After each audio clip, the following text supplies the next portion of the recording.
hierdie maand se Bybelskoling kyk ons verder na die tema Bybelvertaling deur die eeue en ons gaan vandag fokus op die bydra van Martin Luther en William Tyndale in die Bybelvertaling. Baie dankie dat u ingeskakel het. In die afgelope paar dele het ons gekyk na die doel van Bybelvertaling. In die tweede deel die teks van die Nuwe Testament. In die derde deel die geskiedenis van die bydra van John Wycliffe in Bybelvertaling. In die vierde afdeling die bydra van Johannes Hus. En in die vyfde deel die Waldense. U kan gerus weer teruggaan na die vorige dele as u een van daardie dele graag weer wil kyk. Vandag kyk ons dan na die unieke bydra wat Martin Luther tot die reformatie gelewer het, in besonder dan ten opsigte van Bybelvertaling. Martin Luther het geleef 1483 tot 1546 en sy unieke bydra tot Bybelvertaling was een van die mees deurslaggewende bydraes in die reformatie. Hy het 'n benadering tot die skrif gevestig wat die kerk se verhouding met die woord van God vir altyd verander het. Sy Duitse Bybel het die geestelike kern van die reformatie verwoord, naamlik dat die woord van God in die taal van die volk moet spreek. Sy Bybelvertaling was helder en verstaanbaar. Martin Luther het 'n keerpunt in die geskiedenis van Bybelvertaling gebring, waar die volk op daardie stadium nog die Latynse Vulgate as Bybel gebruik het Martin Luther gemeen dat die Bybel in die taal van die mense na hulle moet kom. Die uitvinding van die boekdrukkuns het ook 'n enorme bydra gelewer tot die reformatie. Ek dink nie ons besef altyd wat 'n groot bydra en wat 'n groot revolusie die uitvinding van die boekdrukkuns veroorsaak het nie. Want sedertdien kon die Bybel in groot maat gedruk word, iets wat vroeër net nie moontlik was nie. In 1521 is Luther na die dieet van Worms in ballingskap geneem en na die Wartburg kasteel gebring. Hier sien u 'n foto van hoe die Wartburg kasteel vandag lyk. Die dieet van Worms klink dalk baie vreemd, maar die woordjie dieet beteken letterlik 'n amptelike vergadering van die Rooms-Katolieke Kerk. In 1521 het hulle 'n amptelike vergadering gehad waar hulle Luther verhoor het, in ballingskap geneem het en hom dan na die Wartburg kasteel gebring het. Daar het hy onder die naam Junker Jurk, wat ons kan vertaal as Ridder George, geskuil en uiteindelik ook so geskrywe vanuit sy ballingskap. Gedurende hierdie 11 maande van gedwonge afsondering het Luther begin werk aan sy vertaling van die Nuwe Testament in Duits. Hierdie vertaling, bekend as die September Testament, is reeds in 1522 voltooi en in September van dieselfde jaar het hy daardie Nuwe Testament gepubliseer. Luther se ballingskap wat vir baie as 'n somber periode van gevangenskap sou gelyk het vir hom 'n periode van goddelike roeping geword, waarin hy die skrif letterlik aan die volk wou teruggee.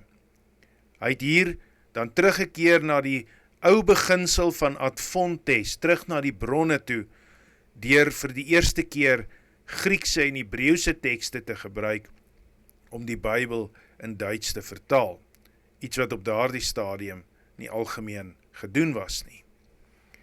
Hoewel kleiner dele van die Bybel vroeër in Duits beskikbaar was Luther se vertaling die eerste wat doelbewus vanuit die oorspronklike tale Grieks en Hebreëus gedoen is. Hy het daarmee die ad fontes beginsel wat die reformatie van die Renaissans oorgeneem het, toegepas, deur terug na die bronne toe te gaan. Een van die baie belangrike beginsels van die reformatie. Hy het die Griekse teks van Desiderius Erasmus gebruik, sowel as die Hebreëse teks van die Masorete. Hy wou hê dat die skrif so eenvoudig en duidelik soos die marktaal moes klink. In 1530 skryf hy in sy Sendbrief vom Dolmetschen watter metode hy gevolg het in sy vertaling. Hy sê die vertaler moet luister na hoe gewone mense praat Vertaling moet wees soos die moeder in die huis, soos die kinders op die straat, soos die gewone man op die markplein. Hy het verkies om die skrif in 'n lewendige, natuurlike Duits te vertaal, 'n taal wat hy beskryf het as die taal van die volk van die Saksen, wat verstaanbaar moes wees vir elke gewone gelowige. Hierdie keuse het die Duitse taal self ook uiteindelik hervorm, soos wat Bybelvertaling deur die eeue heen ook op ander tale gedoen het. Luther se Bybel het die literêre en taalkundige ontwikkeling van die Duitse taal ook uiteindelik gestandaardiseer. Luther het geglo dat die Bybel die enigste gesaghebbende openbaring van God is. Dit is waar die beginsel van sola scriptura by die reformatie en by Luther in besonder vandaan kom.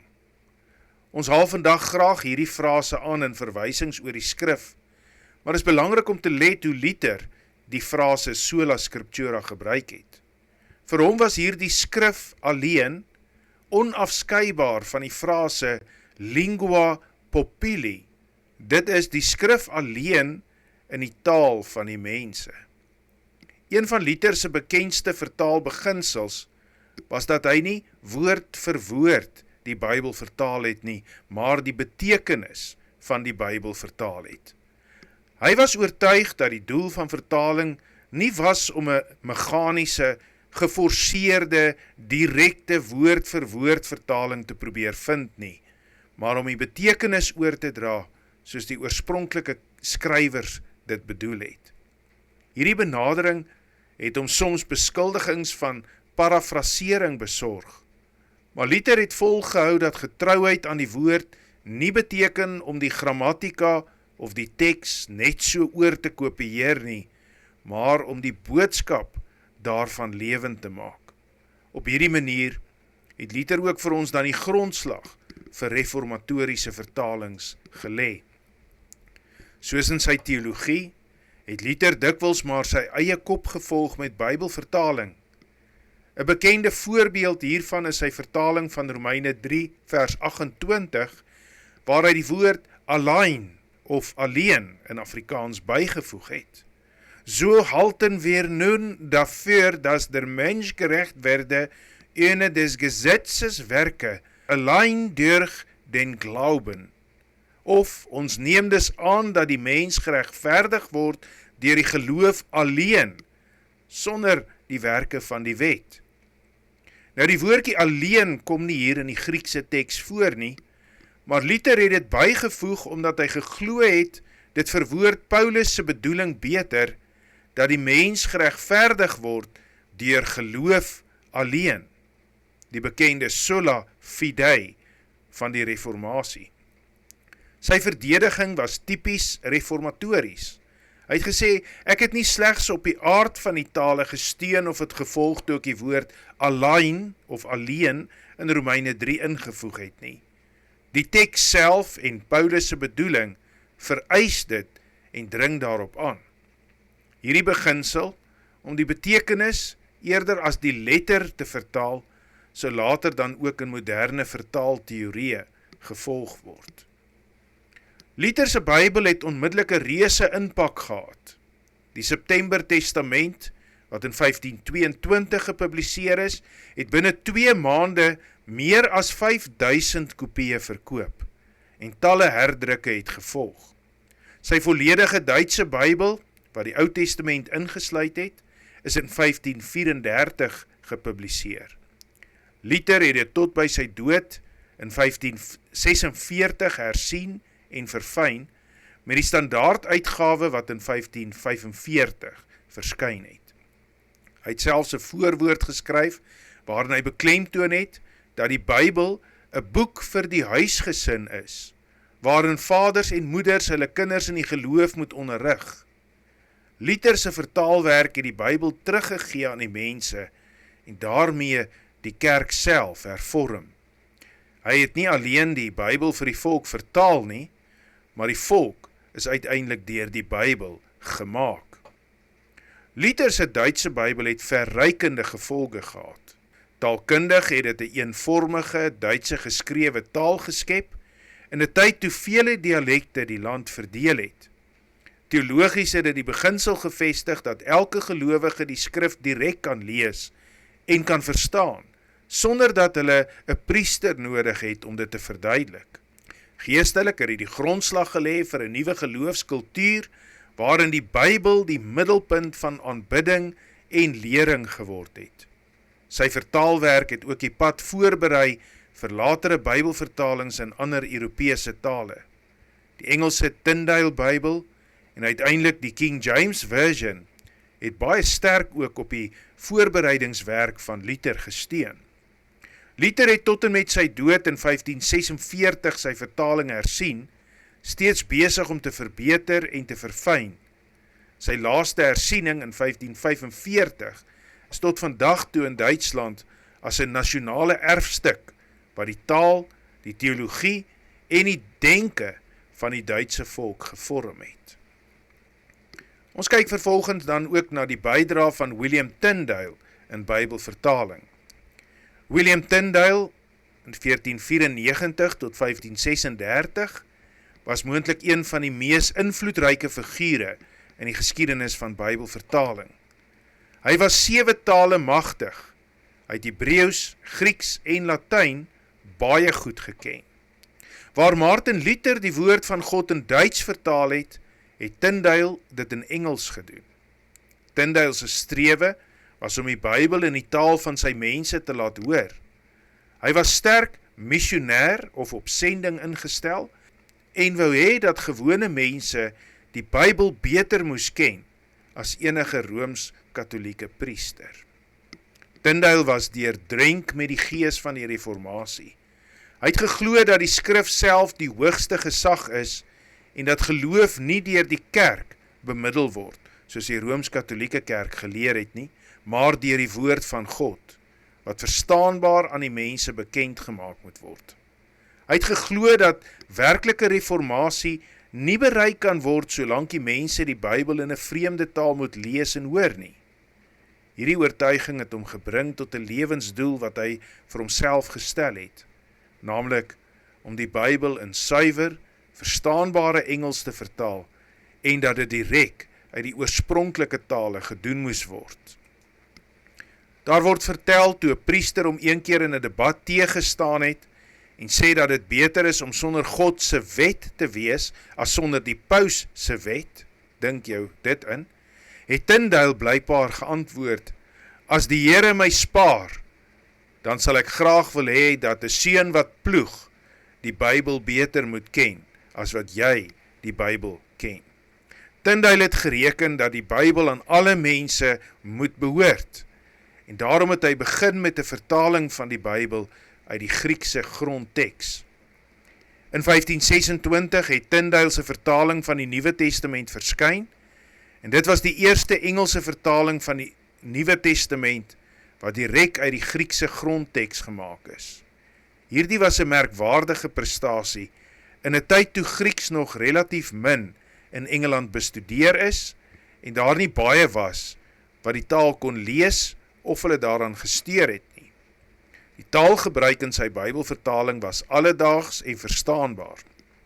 Hy het doelbewus weggebly van kerklike Latynse terme en eerder gesoek na eenvoudige Engelse woorde om die betekenis van die teks duidelik te maak.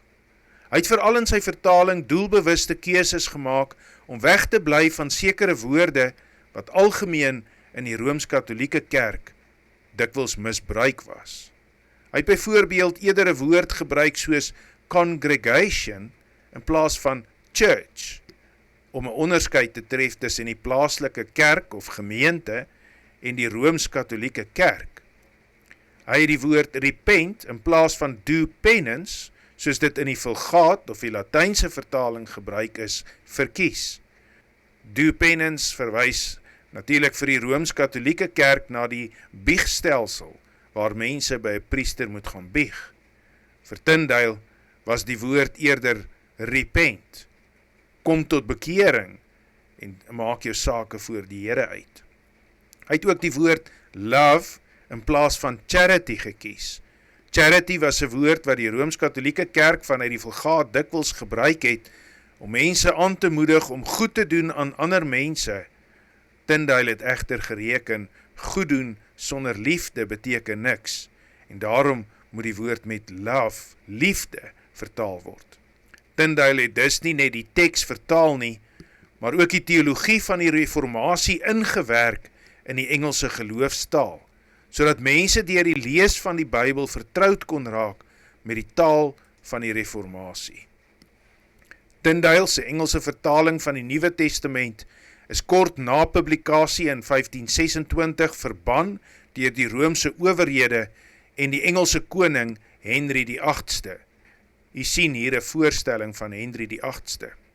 Tyndale moes dikwels vlug vir sy lewe en vanuit verskillende lande wat gereformeerd was werk en sodoende Bybels na Engeland toe smokkel.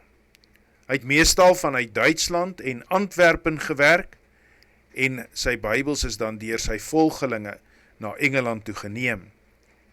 Biskop Tunstall van Londen het gepoog om die verspreiding van die Tyndale Bybel in Engeland te stop deur afskrifte daarvan op te spoor en op groot skaal te laat verbrand.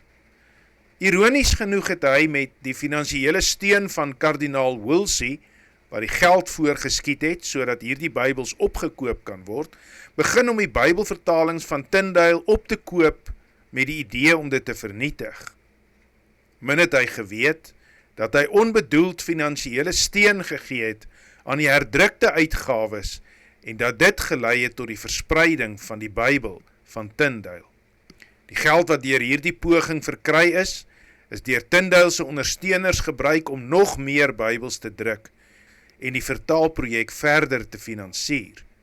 Die poging om die woord te vernietig het dus juis bygedra tot die versnelde produksie en verspreiding van Tyndale se Bybel. Hierdie ironie onderstreep die reformatoriese oortuiging dat die woord van God nooit gekeer kan word nie. Na sy sukses met die Nuwe Testament, het Tyndale begin met die vertaling van die Ou Testament in Engels. Hy het die Pentateeg, dit is Genesis tot Deuteronomium, as ook Joshua tot 2 Kronieke en dele van Jona, Habakuk en 'n paar ander boeke vertaal. Maar sy werk is onderbreek deur sy vervolging deur die Rooms-Katolieke owerhede.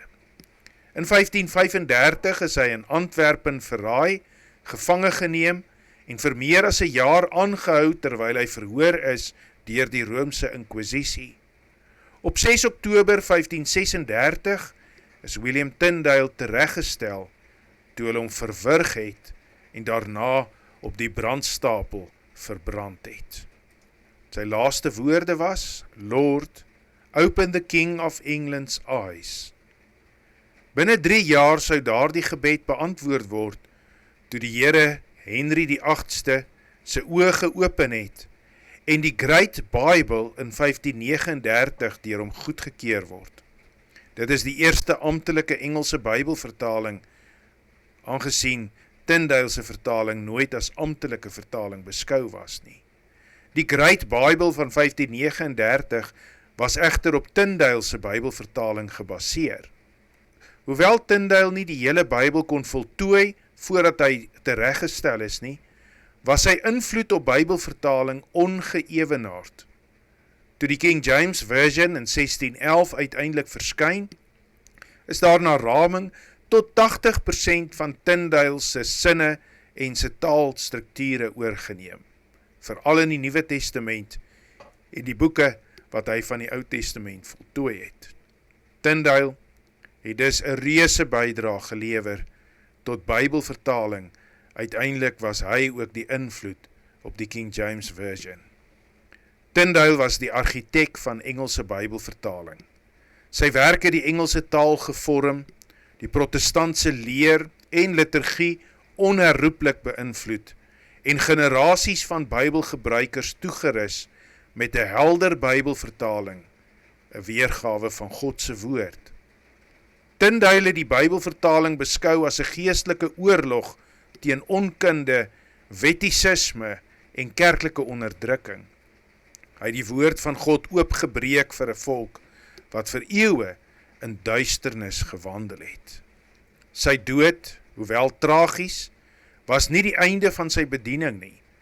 In 'n sin kan mens sê sy dood was die verseeling van sy bediening. Tyndale se dood het 'n teenreaksie in die Engelse volk bewerkstellig wat meer en meer van Tyndale se vertaling wou hê en minder van die Latynse Vulgaat wat deur die Rooms-Katolieke Kerk as enigste amptelike Bybel aanvaar is. Die Engelse volk het sy vertaling goed ontvang en dit het die wêreld verander. In die geskiedenis van Bybelvertaling staan William Tyndale as 'n betroubare getuie van die skrif, van die genoegsaamheid en van die veranderende krag van God se woord. As ons terugdink aan die bydrae van William Tyndale en Martin Luther, dan kan ons die reformatie nie indink sonder hierdie twee groot figure wat deur die Here begenadig is en ook 'n groot bydrae gelewer het tot hoe ons vandag die kerk en Bybelvertaling verstaan nie.